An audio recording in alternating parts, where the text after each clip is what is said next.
ମୋ ନାଁ ହେଲା ଋତିକ ଅଧିକାରୀ। ମୁଁ ଆମର ଜିଲ୍ଲା ହ୍ୟାଣ୍ଡବଲ୍ ସଂଘର ସମ୍ପାଦକ ଅଛି। କ'ଣ କେମିତି ପ୍ରୋଗ୍ରାମ ରହିଛି, କେତେ ଦିନିଆ ପ୍ରୋଗ୍ରାମ ହେବ? ଆମର ଏଠି 39ତମ କନିଷ୍ଠ ବାଳକ ବିଭାଗର ଜାତୀୟ ସ୍ତରୀୟ ହ୍ୟାଣ୍ଡବଲ୍ ଚାମ୍ପିଅନସିପ୍ ଆସନ୍ତା 8 ତାରିଖରୁ ଆରମ୍ଭ ହେବ, ଯେଉଁଥିରେ କି ଆମର ଭାରତର 30ଟି ରାଜ୍ୟ ଆସିବା ପାଇଁ ସମ୍ମତି ପ୍ରଦାନ କରିଛନ୍ତି।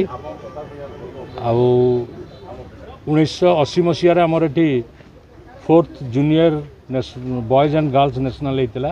ଦୀର୍ଘ 45 ବର୍ଷ ପରେ ପୁଣି ଆଉ ଥରେ ଏଇ କେଉଁଝର ମାଟିରେ ଆଉ ଗୋଟିଏ ନ୍ୟାସନାଲ୍ ହେବାକୁ ଯାଉଛି, ଯେଉଁ ମାଟିରୁ କି ଆମର ହ୍ୟାଣ୍ଡବଲ୍ର ଜନ୍ମ।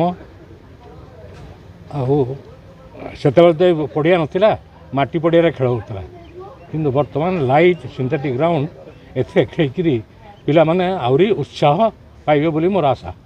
ଆଉ ଏଥିରେ ଆମର ଡାଇରେକ୍ଟର ସ୍ପୋର୍ଟସ୍, ଆମର ଜିଲ୍ଲା ପ୍ରଶାସନ, ଆମର ଫରେଷ୍ଟ ଡିପାର୍ଟମେଣ୍ଟ, ଆମର ଜନସ୍ୱାସ୍ଥ୍ୟ ଡିପାର୍ଟମେଣ୍ଟ ସମସ୍ତେ ସହଯୋଗ କରିଥିବାରୁ ମୋ ତରଫରୁ ସେମାନଙ୍କୁ ମଧ୍ୟ ଧନ୍ୟବାଦ ଦେଉଛି। ଇଞ୍ଜିନିୟର ବସନ୍ତ କୁମାର ଦାନୀ, ଏଇ କେଉଁଝର ଡିଷ୍ଟ୍ରିକ୍ଟ ହ୍ୟାଣ୍ଡବଲ୍ ଆସୋସିଏସନର ସଭାପତି ଅଛି। ଆଜି କ'ଣ ହେଲା ହ୍ୟାଣ୍ଡବଲ୍ର କ'ଣ ଆଜି କ'ଣ ପ୍ରୋଗ୍ରାମ? ଆଜି ସାର୍ ପ୍ରସ୍ତୁତି ବୈଠକ ହେଲା। ପ୍ରସ୍ତୁତି ହେଲା ଆମର ଆପଣମାନେ ଜାଣୁଥିବେ 1980 ମସିହାରେ ଆମର ଗୋଟେ ସୌଭାଗ୍ୟ ଥିଲା କେଉଁଝର ମାଟିର ଯେ ସେତେବେଳେ ପ୍ରଥମ ସବ୍ ଜୁନିୟର ବଏଜ୍ର ଏଠି ମ୍ୟାଚ୍ ହେଇଥିଲା। ସେତେବେଳେ ଏମିତି ସୁନ୍ଦର ଚାକଚକ୍ୟ ସିନ୍ଥେଟିକ୍ର ଫିଲ୍ଡ ନଥିଲା, ସେତେବେଳେ ମାଟି ଫିଲ୍ଡ ଷ୍ଟାଡ଼ିୟମରେ ହିଁ ହେଉଥିଲା। ସେହି ସମୟ ଫାଷ୍ଟ ହେଇଥିଲା।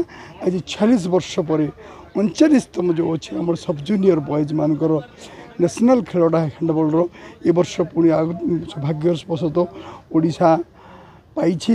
ଓଡ଼ିଶା ପାଇଲା ପରେ ଆମର କେଉଁଝରକୁ ଚୟନ କରାହେଇଛି। କେଉଁଝର ଜିଲ୍ଲାରେ ଏ ଯେଉଁ ହ୍ୟାଣ୍ଡବଲ୍ ଫିଲ୍ଡରେ ଆରମ୍ଭ ହେବ, ଆଗାମୀ 8ରୁ ଆରମ୍ଭ ହେବ 12 ପର୍ଯ୍ୟନ୍ତ। ଆଜି ଏଇ ଦିନରେ ଆଜି ଆମର ଯେଉଁ ହେବ, ସେଥିପାଇଁ ଆମର ଆପଣ ଦେଖିବେ ଜର୍ସି ଉନ୍ମୋଚନ ହେଲା ଏବଂ ଜିଲ୍ଲାପାଳ ମହୋଦୟଙ୍କ ଦ୍ୱାରା। ଏଠି ଆପଣ ଏଇ ଖେଳଟାକୁ ଆମର ଟୋଟାଲି ଷ୍ଟେଟ୍ ହ୍ୟାଣ୍ଡବଲ୍ ଆସୋସିଏସନ୍, ଭାରତର handball association, all India association, ବିଶେଷ ଭାବରେ ସ୍ପୋର୍ଟସ୍ ଡାଇରେକ୍ଟର, ସ୍ପୋର୍ଟସ୍ ଡିପାର୍ଟମେଣ୍ଟ ଅଶେଷ ସହଯୋଗ ଅଛି। ଏଥିରେ ଫରେଷ୍ଟ ଡିପାର୍ଟମେଣ୍ଟର ସହଯୋଗ ଅଛି, ଜିଲ୍ଲା ଆମର ଜିଲ୍ଲାପାଳ ଜିଲ୍ଲା ସମିତିର ସହଯୋଗ ଅଛି। ସେହି ସହଯୋଗରେ ଆଜି ସଫଳ ହେବାକୁ ଯାଉଛି। ଏଇଟା ଗର୍ବର ଦିନ ଆମ କେଉଁଝର ମାଟି ପାଇଁ, ଯେଉଁ ମାଟିରେ କି ଆଗାମୀ ଦିନ 9 ତାରିଖ ଦିନ ଏଇଟାକୁ ଉଦ୍ଘାଟନ ତ 8 ତାରିଖ ହେଇଯିବ। ସମୟ ଅଭାବରୁ ଆମର ମୁଖ୍ୟମନ୍ତ୍ରୀ, ଜନପ୍ରିୟ ମୁଖ୍ୟମନ୍ତ୍ରୀ ମୋହନ ଚନ୍ଦ୍ର ମାଝୀ ମହୋଦୟ ଆସିବାର ଥିଲା, କିନ୍ତୁ ସୁଯୋଗ ପାଇଲେନି ଆସିବା ପାଇଁ।